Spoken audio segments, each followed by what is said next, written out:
What's up, viewers? I am very clumsily working on my contact juggling skills. There's a phrase you don't hear every day.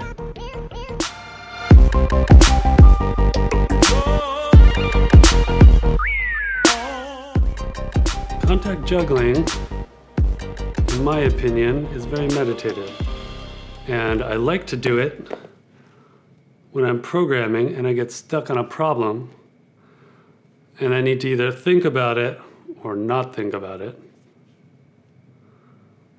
This is actually a pool ball. This is way lighter than you'd normally want to use for contact juggling.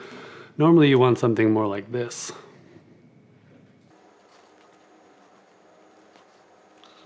When you see people who are really good at contact juggling, you'll swear the ball is floating. Let's get back to Instagram stories. In the last episode, we started building Instagram stories from scratch, starting with stickers. We added the ability to move stickers around on the screen using a pan gesture recognizer. In this episode, we want to add rotation and scaling, but first we need to take a step back because in order to implement scaling, we can certainly do so using the constraints of height and width. But for rotation, there's no auto layout constraint we can use to rotate a view. The best way, possibly the only way, to do this is with affine transforms. Affine transforms? I'm pretty sure it's affine transform. Affine transforms are any sort of visual transformation you can do in 2D space preserving parallel lines. So it really doesn't make sense for us to be modifying those constraints anymore. So we're going to remove those constraints or the references to them and do all of the translations with affine transforms. We need to look closely at Instagram stories here now that we're implementing rotation and scaling to see exactly how they're doing it.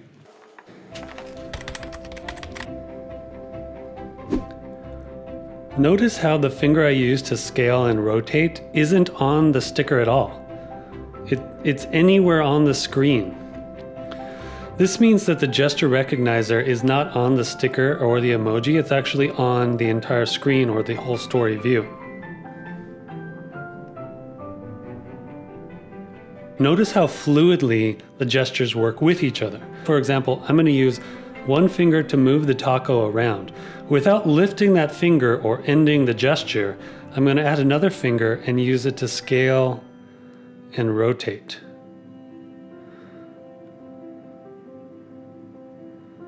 This is the functionality we need to achieve. That was a little buggy. See how we can get it to lose its anchor point? I mean, I think that's partially just some of the limitations of gestures, but maybe we can do better, we'll see. First thing we need to do is remove the constraint references because we won't be using them this time. We're also not going to use 3 pan gesture recognizers on the views. We're going to have 1 pan gesture recognizer on the main view. Hunt those and remove these constraints. So we need to turn user interaction on for this view and turn it off for these views.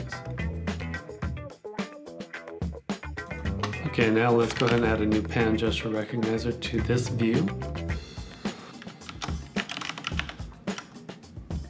Okay, instead of panning the sticker, we're panning on the story itself. So we're going to change this function name to did pan on story. It's always important that as your code evolves, you make sure you rename things to reflect that evolution. We're going to add a selector to wire that up. That was easy. Go into the view controller. Since the gesture, the pan gesture, is not on the sticker anymore, we can't get the sticker like this. Because the recognizer is only going to have a view to the main story image, or the main view of the story. So instead what we need to do is we need to create a method that can find the sticker based on where the recognizer found a touch. We'll call it find sticker. It will receive a point. We'll take a point. And it will return a sticker, maybe, because it's not guaranteed to find one. Okay, we're going to create a reference to a sticker, and then we are going to put all our stickers in an array. Then we'll loop over the stickers looking for one that matches the point we have here.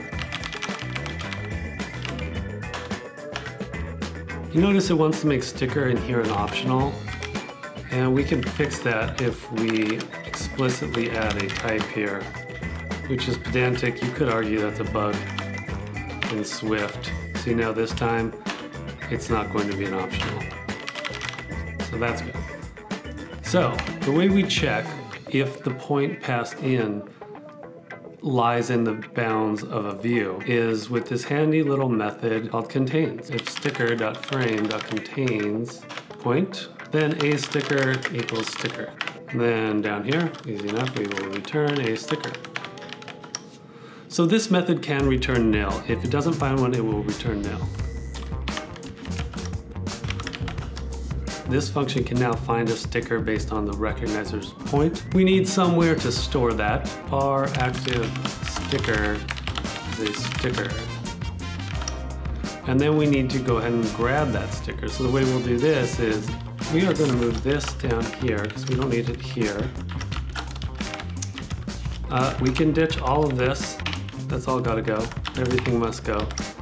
This we want to do inside of each self.active sticker equals self.find sticker recognizer.location in view self.view.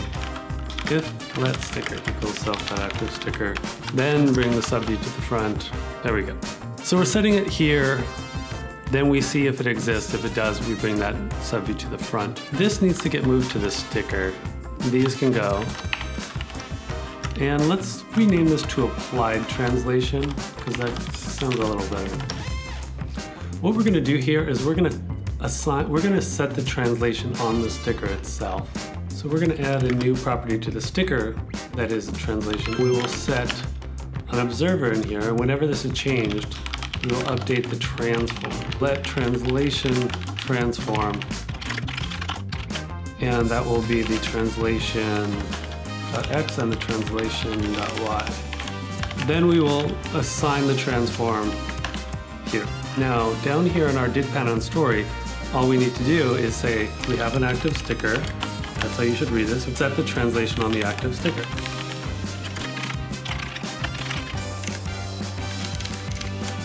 Let's go ahead and test this out now and see how it works.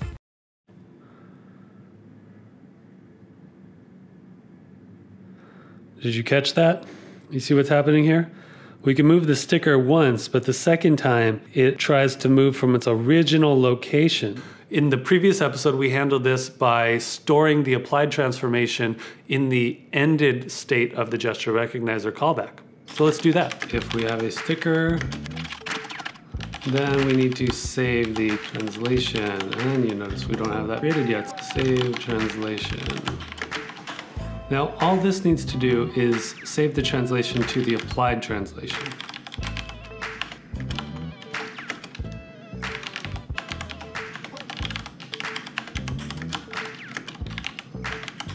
And then reset it.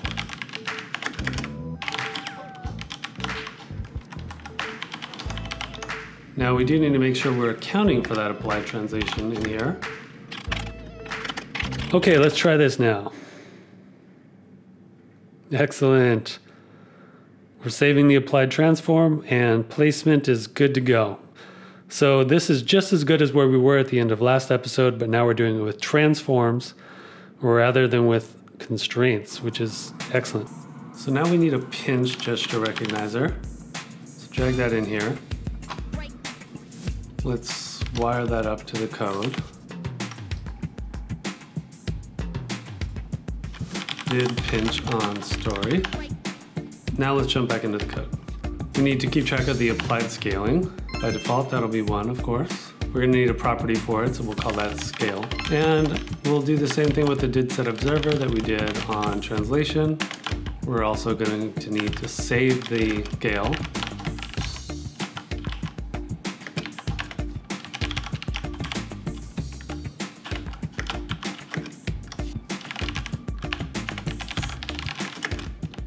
And then reset it. We will create a transform for the scaling down here.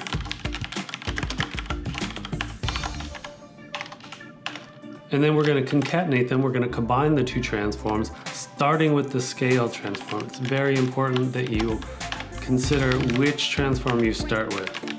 Now we need to go ahead and implement this method. It's going to look very similar to the one above. What we're going to do is we're going to get the recognizer as a UI pinch gesture recognizer. Then we'll just copy this whole state here. Save us some effort. But we're only going to look for the sticker in the pan, nowhere else. So you first have to use one finger to identify which sticker is active. So we'll get rid of that. We'll continue to bring the subview to front, even though it's probably not necessary because it's probably going to be done by this gesture recognizer anyway. Here we actually need to set the scale, and we will do it just like this. And then in the end here, we're going to save the scale. All right. Didn't scale there, but there we go.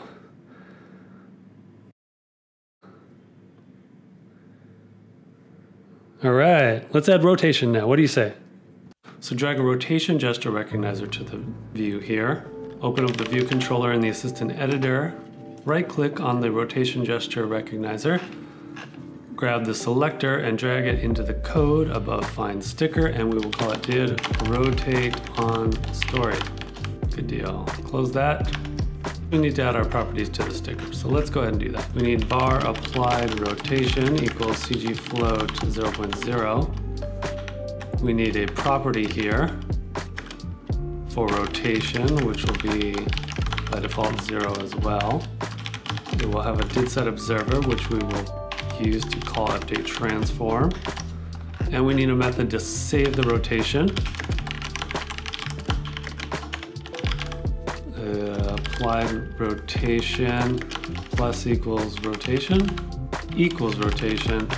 and then self.rotation equals CG float 0.0. Now we'll add our rotation affine transform, and that will be applied rotation plus rotation, and we will apply that one first, then we will concatenate the scale transform, and last the translation platform. Now we need to actually implement the rotate on story method. And we'll do that almost the same way we did the pinch, except we're going to change this, of course, to rotation because that's rotation gesture recognizer passed in as the sender. Here we need to do sticker.rotation equals recognizer.rotation, and then save rotation. And voila, that should be it.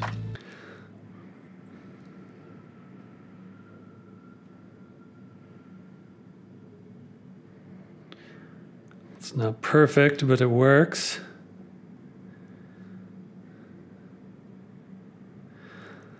So here, notice how I'm rotating it, but then I try to scale it, and it doesn't scale at all. I can scale the taco, but I can't then rotate it without lifting this finger and then rotating. So that means the gesture recognizers are not working simultaneously. To fix this is fairly easy. Let's do that. We need to first wire up the delegate. So right-click on each of these gesture recognizers, drag the delegate outlet up to the view controller and let go. Do that again for the pinch, and lastly for the rotation. Then we need to go into the code and implement that delegate. Implement one delegate method. So up here on the class, add UI gesture recognizer delegate. Run down here. I'm just going to type gesture and simul for simultaneous. That will auto-complete the function we need and just return true. No special logic necessary there. Now run this again, and now we should be able to thumb down, drag a sticker, use our other thumb or another finger, and then rotate and scale it at the same time. Let's give that a shot. Okay. So now, finger down, drag, don't let up, and then, oh ha ha! Now we've got all of them working together. So I don't have to lift that initial finger to transition from one gesture to another. It supports them both. But there is one thing going on that's pretty clunky here. You see how that monkey has gone way away from my finger? We really want this first finger to act as like an anchor, and then your second finger rotates or scales the sticker. So what we really want to do is effectively disable the pan gesture recognizer when the pinch or the rotate gesture recognizers are active. And the way we do that is by setting the maximum number of touches on the pan gesture recognizer to 1. What we need to do is just go back into the storyboard real quick, hit the pan gesture recognizer, set this maximum number to 1. Voila! Ooh, I love it. Look how that sticker stays anchored under this first finger. I love it. What do you think? I think in the next episode where we need to take this is we need to ditch these 3 stickers that the app loads with. That makes no sense. We're just doing that as basically scaffolding. Stay tuned next week when we add the ability to add your own sticker to the view. We'll add some sort of drawer-like functionality or custom keyboard or something. It may not be exactly like Instagram stories because this might be an opportunity for us to differentiate what we're doing. If you like this video, give it a like, subscribe if you're new here. Thanks for watching and see you next week.